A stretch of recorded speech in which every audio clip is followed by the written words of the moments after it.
అంటే నాకు ఓపెన్గా ఇది అని డైరెక్ట్గా క్రిటిసైజ్ చేయగలిగే వ్యక్తులు ఇద్దరే. ఒకళ్ళు మా నాన్నగారు, ఒకళ్ళు ఈయన, అంతే, ఇంకెవరు కాదు. ఇంకా what ever I am today as an actor is because of him.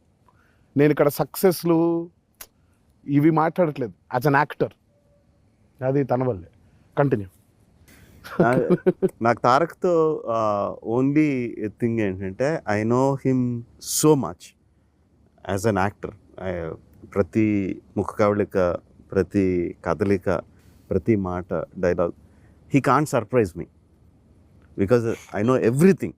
నేను ఒక డైలాగ్ కానీ, ఒక యాక్షన్ కానీ, ఒక సీన్ కానీ, ఫైట్ కానీ ఏది రాసినా సరే తారక్ ఎలా చేస్తాడో నాకు తెలుసు.